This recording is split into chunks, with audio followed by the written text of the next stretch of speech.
আজকে আমরা যে বিষয়টি নিয়ে ডিসকাস করব সেটি হচ্ছে বাজেট লাইন বা বাজেট রেখা। বাজেট রেখা অঙ্কন করার ক্ষেত্রে আমাদেরকে কিছু অনুমান করে নিতে হবে।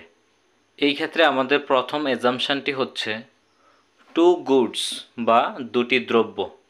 ধরে নিচ্ছি দুটি দ্রব্য হচ্ছে এক্স এবং ওয়াই, এবং আমাদের দ্বিতীয় অনুমানটি হচ্ছে এক্স দ্রব্যের দাম মানে পি এক্স, যার মানে হচ্ছে প্রাইস অফ এক্স, এবং পি ওয়াই মানে প্রাইস অফ ওয়াই বা ওয়াই দ্রব্যের দাম, এই দুটি হচ্ছে স্থির বা কনস্ট্যান্ট।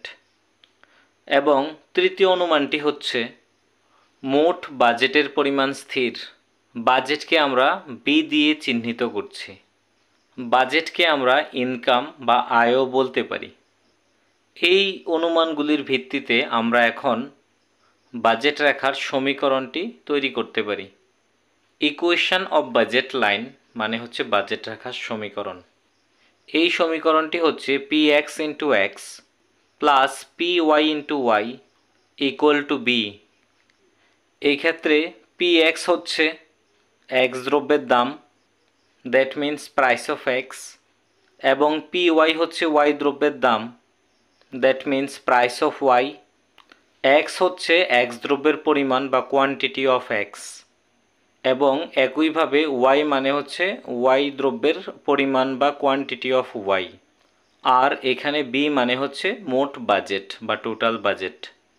এই ক্ষেত্রে একটি বিষয় উল্লেখ্য এই যে এই বাজেট সমীকরণে তিনটি প্যারামিটার রয়েছে। এখন প্রশ্ন হচ্ছে এই প্যারামিটারগুলি কি কি?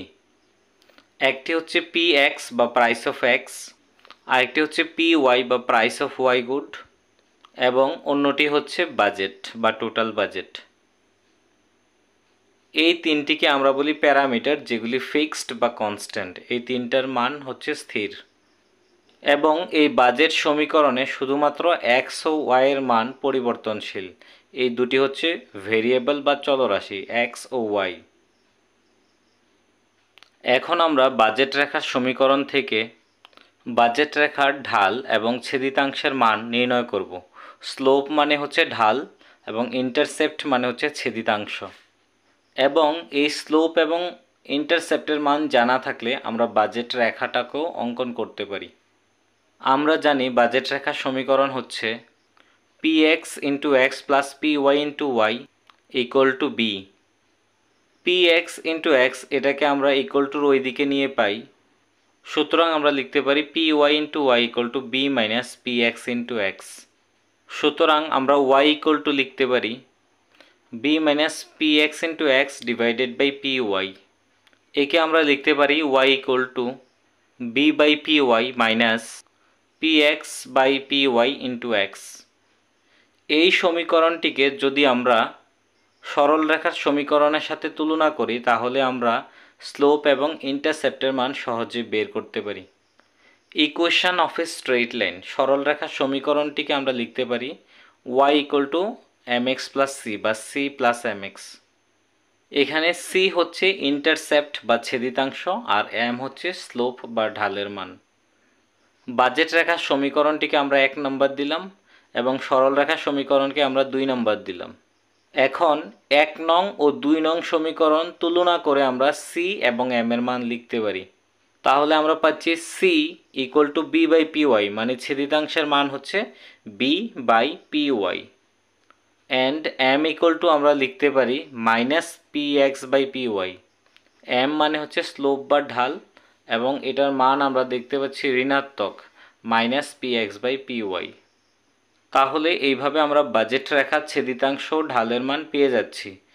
এখন এই ছেদিতাংশ ঢালের মানের মাধ্যমে আমরা বাজেট রেখাকে অঙ্কন করতে পারি। চিত্রে আনুভূমিক অক্ষে এক্স দ্রব্য এবং উল্লম্ব অক্ষে ওয়াই দ্রব্য পরিমাপ করি। চিত্রে বাজেট রেখা হচ্ছে বি এল নামক সরল রেখা, যেটি ঋণাত্মক ঢাল সম্পন্ন একটি রেখা।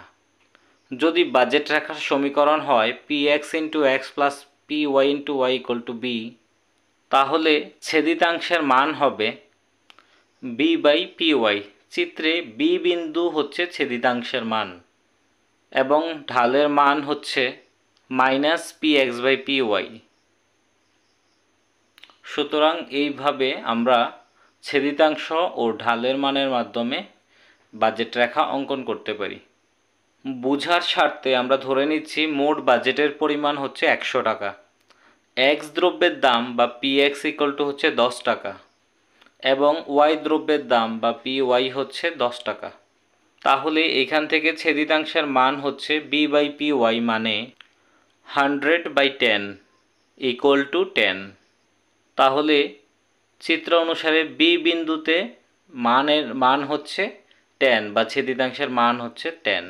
সুতরাং আমরা বি বিন্দুর জায়গায় 10 লিখতে পারি এবং একইভাবে আমরা ঢালের মানও পরিমাপ করতে পারি।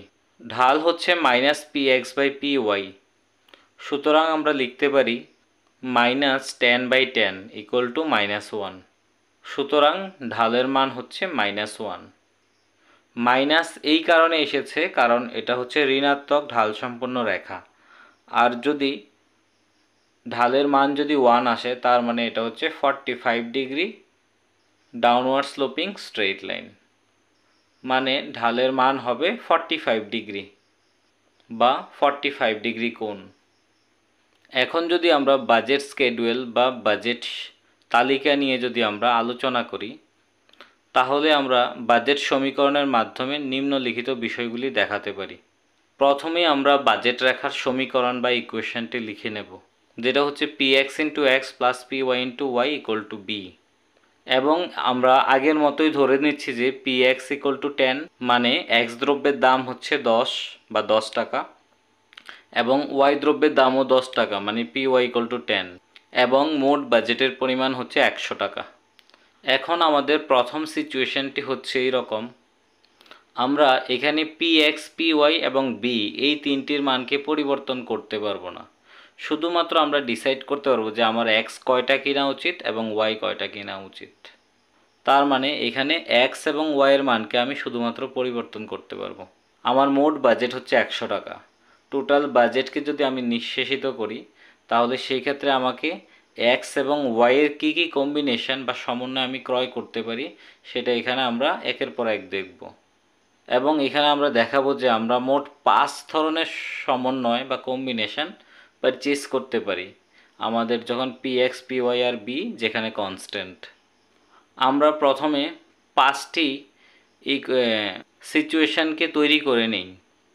এই 5টি ক্ষেত্রেই আমরা px, py এবং বাজেট b এই তিনটি মান লিখেছি, আমরা x এবং y জায়গাটা খালি রেখেছি। 1 নম্বর সিচুয়েশনে আমরা দেখাতে পারি যে যদি আমরা x এবং y দ্রব্য সমপরিমাণ কিনি, তার মানে হচ্ছে আমরা xও 5টি কিনছি, y দ্রব্য 5টি কিনছি, তাহলেও আমাদের 100 টাকা নিঃশেষিত হয়ে যাবে, কারণ 5টি এক্সের দাম মোট দাম হচ্ছে 50 টাকা, 5টি ওয়াইয়ের মোট দাম হচ্ছে 50 টাকা, টোটাল 100 টাকা শেষ হয়ে যাবে। তাহলে ফার্স্ট যে সিচুয়েশান এখানে আমরা দেখছি এক্স এবং ওয়াই আমরা সমপরিমাণ কিনছি, তাহলে এক্স এবং ওয়াই সমপরিমাণ ক্রয় করেও আমরা আমাদের মোট বাজেটকে নিঃশেষিত করতে পারি। That means total budget will be exhausted by purchasing both the goods equally. আমাদের সেকেন্ড সিচুয়েশান হচ্ছে যদি আমরা এক্স গুড বেশি কিনি, ওয়াই গুড কম কিনি। এই ক্ষেত্রে আমরা 8টি এক্স কিনছি এবং 2টি ওয়াই কিনছি, এইভাবে আমাদের 100 টাকা নিঃশেষিত হতে পারে। তাহলে এই ক্ষেত্রে আমরা দেখতে পাচ্ছি এক্স ইজ গ্রেটার দেন 1, তার মানে ক্রেতা বা ভোক্তা যিনি এক্সকে বেশি পছন্দ করেন তাই উনি এক্স বেশি কিনেছেন এবং ওয়াই কম কিনেছেন। আমাদের তৃতীয় সিচুয়েশনটি হচ্ছে সেকেন্ডের একদম উল্টো বা বিপরীত। এখানে আমরা এক্স কম কিনছি এবং ওয়াইকে আমরা বাড়িয়ে কিনছি। তৃতীয় ক্ষেত্রে আমরা দেখছি y is greater than x, মানে ভোক্তা ওয়াই বেশি পছন্দ করছে এবং এক্স অনেকটা কম পছন্দ করছে। এবং 4 নম্বর সিচুয়েশনে আমরা দেখতে পারি ক্রেতা বা ভোক্তা শুধুমাত্র এক্স দ্রব্য ক্রয় করছে এবং ওয়াই একদমই ক্রয় করছে না, তার মানে x equal to 10, y equal to 0। এই ক্ষেত্রে আমরা দেখছি ক্রেতা বা ভোক্তা শুধুমাত্র এক্স দ্রব্য ক্রয় করছে। এবং 5 নম্বর সিচুয়েশনে আমরা ঠিক এর বিপরীত দেখছি, 4 নম্বরের বিপরীত। ওয়াই 10টি ক্রয় করছে এবং এক্স ক্রয়ের পরিমাণ হচ্ছে 0, তার মানে শুধুমাত্র ওয়াই দ্রব্য এখানে ক্রয় করা হচ্ছে, এক্স দ্রব্য একদমই ক্রয় করা হচ্ছে না। এই পাঁচটি সিচুয়েশনসকে আমরা একটি বাজেট রেখার ডায়াগ্রামের মাধ্যমে দেখাতে পারি। একইভাবে চিত্রে আনুভূমিক অক্ষে x দ্রব্য, উল্লম্ব অক্ষে y দ্রব্য পরিমাপ করি। চিত্রে আমরা বাজেট রেখা অঙ্কন করি। এই বাজেট রেখাতে আমরা পাঁচটি বিন্দু নিচ্ছি, যে পাঁচটি বিন্দু এই পাঁচটি সিচুয়েশনকে ব্যাখ্যা করবে। আমাদের যে প্রথম যে সিচুয়েশন, যেখানে x এবং y আমরা সমপরিমাণে কিনছি, এই বিন্দুটিকে আমরা এই চিত্রের মধ্যে যদি দেখাই তাহলে সেটি হবে বাজেট রেখার একদম মিড পয়েন্ট, যেখানে x এবং y সমান। এটা বোঝাচ্ছে যে আমরা যতখানি y ক্রয় করছি ঠিক ততখানি x দ্রব্য ক্রয় করি। আমাদের দ্বিতীয় সিচুয়েশনটি হচ্ছে x আমরা 8টি ক্রয় করছি, y 2টি। 2 নম্বর পয়েন্টের মাধ্যমে আমরা এই সিচুয়েশনটিকে বোঝাচ্ছি বাজেট রেখার উপর, যেখানে x is greater then y। তার মানে আমরা শুধুমাত্র 2টি y দ্রব্য এবং 8টি x দ্রব্য ক্রয় করি। 3 নম্বর পয়েন্টটি হবে বাজেট রেখার উপরে, তার মানে মিড পয়েন্টের উপরের দিকে, যেখানে y is greater then x। আমাদের 4 নম্বর যে সিচুয়েশন, যেখানে আমরা শুধুমাত্র x দ্রব্য ক্রয় করি, সেটি হবে x অক্ষের উপর 4 নম্বর বিন্দুটি, এবং 5 নম্বর বিন্দুটি হবে y অক্ষের উপর, যেখানে আমরা শুধুমাত্র y দ্রব্য ক্রয় করি।